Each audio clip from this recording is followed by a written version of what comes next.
अब धन्ना जी उस पत्थर की सेवा करते हैं। असली शालिग्राम तो संत अपने संग ले गए, लेकिन धन्ना जी इतने भाव से सेवा करते थे। महाराज लाल तिलक लगाने के लिए माँ ने रोली नहीं दिलाई तो ईंट ले आए, ईंट को घिस करके उसी से लाल लाल रोली बनाती, वही लगाते। भोग धराने के लिए फल तोड़ लाते। मतलब सेवा की व्यवस्था नहीं होती थी तो धन्ना जी कैसे ना कैसे करके करते थे। छोटे से बालक हैं, खेल खेल में सेवा करते थे। बीच में संत किसी और के घर में आए तो धन्ना जी वहां जाके अपनी सब सेवा बताते, मैं ऐसे ऐसे करता हूं। संत बोले भोग नहीं लगाते अपने ठाकुर जी का? बोले भोग? बोले तुमको भूख लगती है? बोले हाँ, ऐसे ठाकुर जी को भी भोग लगाना चाहिए ना। छोटे बालक को ऐसे ही समझा दिया। अब तो धन्ना जी ने मां से आज बढ़िया खिचड़ी बनवाई, कड़ी बनवाई, रोटी सब्जी बनवाई और भोग लगा के ले गए ठाकुर जी के पास। संत ने बताया था पर्दा करके भोग लगाना। पर्दा लगा दिया, भोग ठाकुर जी के सामने धर दिया। धन्ना जी बार बार पर्दे में से देखें, खा ही नहीं रहे। ठंडा हो जाएगा भोग, ठाकुर जी खा लो जल्दी से, देखो बढ़िया गरम गरम कड़ी लाया हूं और खिचड़ी बनाई, मैया ने घी डाला उस पर, पालो प्रेम से। बहुत देर हो गई, ठाकुर जी नहीं पाए तो धन्ना जी वहीं लेट गए। बोले आप नहीं पाओगे तो मैं भी नहीं पाऊंगा, मैं भी भूखा ही रहूंगा फिर। अब इतना सहज सरल प्रेम धन्ना जी का।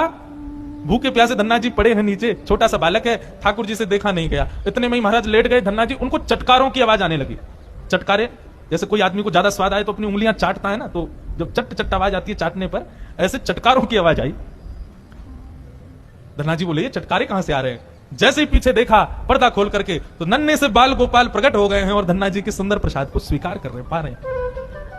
असली शालिग्राम नहीं थे धन्ना जी के, पत्थर की सेवा करते थे, लेकिन भाव और विश्वास इतना ठाकुर जी के प्रति, ठाकुर जी प्रकट हो गए।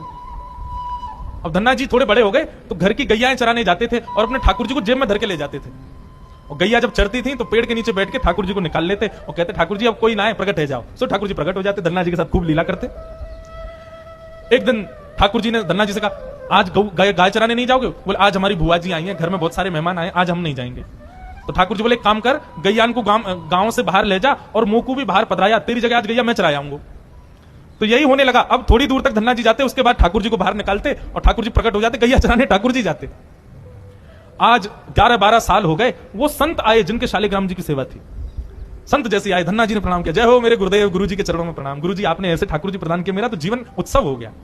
अच्छा कहां है तुम्हारे ठाकुर जी, सेवा पूजा कैसी चल रही है, अभी तक कर ही रहे हो? उनको लगी पत्थर है, बचपन में की होगी, अब तो बड़ा हो गया। कहां है तुम्हारे ठाकुर जी? बोले ठाकुर जी अभी नहीं है, ठाकुर जी तो गैया चराने गए। संत बोले मतलब? बोले हाँ, मैं कभी व्यस्त होता हूं तो मैं ठाकुर जी को गैयाओं के संग भेज देता हूं, ठाकुर जी गैया चराने जाते हैं। संत बोले पहले तो छोटा था, अब तो इतना बड़ा हो गया, अभी भी बचकानी बातें करता है। अरे लाला ऐसे मत बोला करो। वो नहीं नहीं, सच में ठाकुर जी गैया चराने गए। आपको विश्वास नहीं? शाम को चलो मेरे संग। शाम को संत को ले